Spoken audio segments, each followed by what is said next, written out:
اعلیٰ ہو جانا مقصود ہے، اس کے علاوہ اور کوئی ٹارگیٹ نہیں ہے۔ ٹارگیٹ کوئی دنیا کے مقاصد کو رکھ کر کے اگر زندگی جیتا ہے تو وہ دنیا کوئی اہم مقصد نہیں، دنیا ضرورت ہے، اور دنیا کے تمام مشاغل ضرورت ہیں، اور ضرورت اور مقصد میں بڑا فرق ہوتا ہے۔ انسان کھانا کھانے بیٹھتا ہے، اگر وہ دن بھر کھانا کھانے میں لگا دے تو اس کو کوئی انسان سمجھدار نہیں بتائے گا، بلکہ بیوقوف بتائے گا کہ کیا بیوقوف آدمی ہے، کھانا کھانے میں کوئی اتنا ٹائم لگتا ہے، ضرورت تھی 2-4 نوالے کھا لیتا، 2-4 روٹیاں کھا لیتا، 2-4 پلیٹیں کھا لیتا اور اس کے بعد اپنے کام کو انجام دیتا۔ تو کہنے کا مقصد یہ ہے کہ جو ضرورتیں ہوا کرتی ہیں ان ضرورتوں کے پیچھے انسان اپنی زندگی کا خاتمہ نہیں کرتا، مقاصد کے پیچھے زندگیاں ختم ہوا کرتی ہیں۔ مقاصد کو حاصل کرنے کے لیے، اپنی منزلوں تک پہنچنے کے لیے زندگیوں کا خاتمہ ہوا کرتا ہے، اور پھر وہی زندگیاں اصل میں مکمل، کامیاب اور سرخرو ہوا کرتی ہیں۔ میرے بھائیوں بزرگوں دوستو، اللہ رب العزت نے جو ہمیں زندگی دی ہے، جناب آقا صلی اللہ علیہ وسلم کا جو وجود ہوا ہے، قرآن مقدس کا جو وجود ہوا ہے، وہ اس لیے کہ ہر کلمہ گو، ہر اسلام گو، ہر دین متین کے اوپر چلنے والا انسان اپنی آخرت کو کامیاب اور کامران کر لے۔ اولئک الذین انعم اللہ علیہم من النبیین والصدیقین والشہداء والصالحین۔ میں نے آیت کریمہ کا چھوٹا سا ٹکڑا پڑھا ہے۔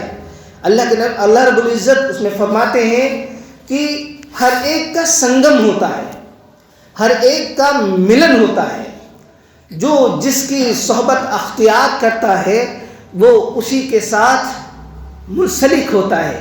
کل میدان محشر میں اولین و آخرین اکٹھا ہوں گے، جمع ہوں گے، وہاں پر صفیں در صفیں ہوا کریں گی۔ نبیوں کو ماننے والے الگ ہوں گے، دوسروں سے متشابہت اختیار کرنے والے الگ ہوں گے، جس نے زندگی کے اندر رہ کر کے جس کی صحبت اختیار کی وہ انہی لوگوں کے ساتھ ہوں گے۔ جنہوں نے نبی کریم صلی اللہ علیہ وسلم یا دوسرے انبیاء کرام کا طریقہ اختیار کیا وہ نبیوں کی فہرست میں ہوں گے۔ جنہوں نے اولیاء کرام کا طریقہ اختیار کیا وہ اولیاء کرام کی صفوں میں کھڑے ہوں گے۔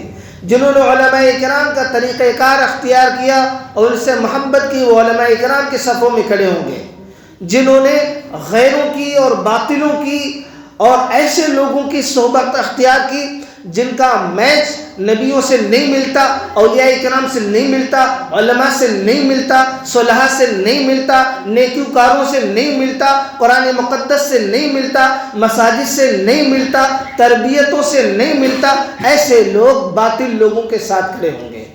ان کا انجام فرعونیوں کے ساتھ، حامانیوں کے ساتھ، ابی بن خلفوں کے ساتھ ہوگا، کاذبین کے ساتھ ہوگا۔ جن لوگوں نے جھوٹے لوگوں کا راستہ اختیار کیا ان کا سنگم، ان کا ملن کاذبین جھوٹے لوگوں کے ساتھ ہوگا۔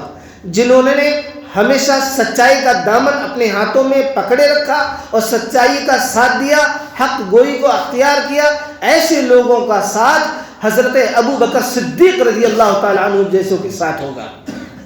ایسے لوگوں کا ساتھ صادقین کے ساتھ ہوگا، کاذبین کے ساتھ نہیں ہوگا۔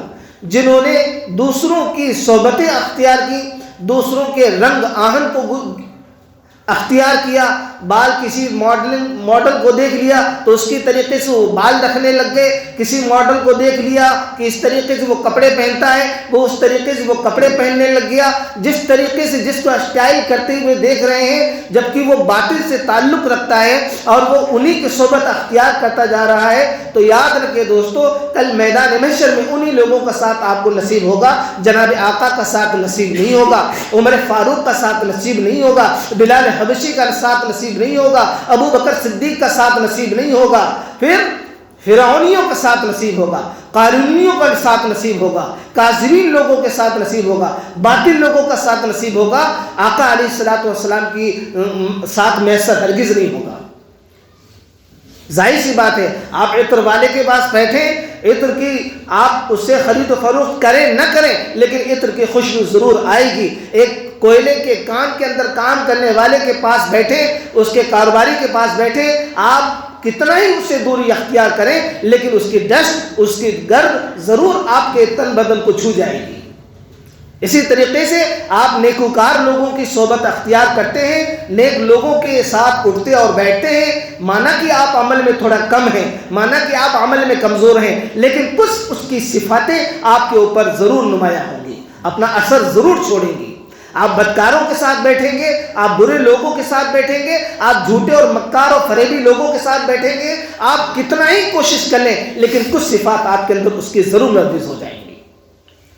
میرے بھائیوں بزرگوں دوستو، کہنے کا مقصد یہ ہے کہ آج ہم نے غیروں کے طریقوں کے اوپر زیادہ توجہ دی ہے بجائے کہ جناب آقا صلی اللہ علیہ وسلم کے طریقوں کی طرف توجہ دی جاتی ہے۔ لقد کان لکم فی رسول اللہ اسوۃ حسنہ، میرے لیے اگر کوئی آئیڈیل ہے، میرے لیے اگر کوئی نمونہ ہے، اگر میرے لیے کوئی بے نظیر مثال ہے، وہ آقا صلی اللہ تعالیٰ علیہ وسلم سے بڑھ کر کے کوئی مثال نہیں ہے۔ آپ صلی اللہ علیہ وسلم نے ہمیں صرف مساجد تک نہیں جوڑا ہے، مساجد کو جوڑنے کے ساتھ ساتھ آپ نے علوم نبوت سے جوڑا ہے، کار نبوت سے جوڑا ہے۔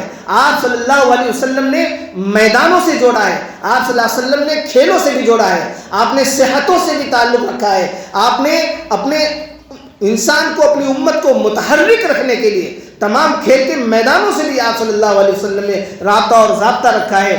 تیر اندازی سکھائیے، گھڑ سواری سکھائیے، تیراکی سکھائیے، یہ تمام کی تمام چیزیں آپ صلی اللہ علیہ وسلم نے سکھائی ہیں۔ ہمیں وہ چیزیں نہیں سکھائی ہیں جو غیروں کی طرف ہمیں ملوث کرے۔ جس طریقے سے آج کا دستور، ہمارا کوئی ماحول نہیں ہے، آج ہماری نسل پتنگوں کو پرو، گانے اور باجوں کے ساتھ جڑی ہوئی ہے، آن بان شان سے چھتیں آباد ہیں۔ کیا ہم اس بارے میں غور فکر کرنے والے ہیں؟ ہم تمام ذمہ داروں نے اس بات کا حق ادا کیا؟ بے شک کھیل کود ایک حصہ ہے زندگی کا، صحت و تندرستی کو، توانائی کو برقرار رکھنے کا حصہ ہے۔ تو آؤ گھوڑ سواری کے میدان میں آؤ، آؤ کشتی کے میدان میں آؤ کبڈی کے میدان میں آؤ ایسے میدانوں میں آؤ جن کی نسبت جناب آقا صلی اللہ تعالیٰ علیہ وسلم سے جڑتی ہے جا کر کے، جن کی نسبت صحابہ کرام کے بچوں سے جا کے جڑتی ہے، جن کی نسبت صحابہ کرام کی خود زندگی سے جا کے جڑتی ہے۔ ایسے میدانوں میں آؤ، آپ کی صحتیں بھی برقرار رہیں گی، آپ کی توانائی بھی برقرار رہے گی، آپ کا دل و دماغ بھی برقرار رہے گا، اور آپ 24 گھنٹے سوتے جاگتے اٹھتے بیٹھتے تو ایسے مواقع کے لیے تیار رہیں گے، ایسے حادثات کے لیے بھی تیار رہیں گے، چاقو چوبند رہیں گے۔ جب آپ کے لیے کوئی للکار اٹھ جائے تو آپ ہمیشہ تیار رہیں گے۔ لیکن ایسے کھیل، ایسے کود، ایسی سوچ، ایسی تھنکنگ جو آپ کو بالکل مجبور بنا دے، لاغر بنا دے، کسی کام کی بھی نہ رکھے۔ آپ کاہلی سے اٹھیں تو 10 بجے 9 بجے اٹھیں، آپ کوئی کام کریں تو بڑی کاہلی اور سستی کے ساتھ کرتے ہیں۔ آپ کے اندر وہ توانائی، وہ کردار آپ کا سلب ہو گیا، ختم ہو گیا۔ کیوں؟ اس کا سایہ جو ملا وہ باطل کا سایہ ملا، آقا صلی اللہ علیہ وسلم کا سایہ نہیں ملا، صحابہ کرام کا سایہ نہیں ملا، صحابہ کرام کی صحبت نہیں ملی، صحابہ کرام کا طریقہ کار آپ کی زندگی سے دور ہو گیا۔ صحابہ کرام کا معمول تو صبح صادق سے اسٹارٹ ہو جاتا تھا اور رات کے طلوع ہونے تک چالو رہتا تھا، وہ ہمیشہ چاقو چوبند رہتے تھے، ان کو تیاری کی ضرورت نہیں پڑی، اپنے دل و دماغ سے پوری طریقے سے 24 گھنٹے تیار رہتے تھے۔ تو آج ہماری نسل کو جو سب سے زیادہ نقصان پہنچائے، ہمیں جو سب سے زیادہ نقصان پہنچائے، ہمارے دل و دماغ کی جو سوچنے کی اور سمجھنے کی جو صلاحیت تھی وہ بے بس لاچار مجبور ہو گئی۔ ہماری نسل موبائلوں سے جڑی ہوئی ہے، رات بھر موبائلوں سے منسلک ہے، غلط کاریوں میں منسلک ہے، اس کی سوچ بالکل گندی ہے۔ صبح اٹھتا ہے تو شام تک نہ جانے کیسے کیسے فسادات سوچتا ہے، اس کے دماغی توازن خراب ہو چکا ہے، اس کی دل کی جو دنیا تھی وہ بالکل خراب ہو چکی ہے۔ ہم جو باشعور حضرات ہیں، جو باصلاحیت حضرات ہیں، اور میں سمجھتا ہوں سارے والدین باصلاحیت ہیں، وہ اپنے آپ کی بھی تربیت کرتے ہوئے اپنے نونہالوں کی تربیت کریں، وہ اپنے نونہالوں کی تربیت کریں، آقا صلی اللہ علیہ وسلم کی قصے اور کہانیاں سنائیں۔ کیا وہ دور تھا جو نانی اور نانا، دادا اور دادی اور پھوپھیاں اپنے چھوٹے چھوٹے معصوم بچوں کو بہترین قصے اور کہانیاں سنایا کرتی تھیں؟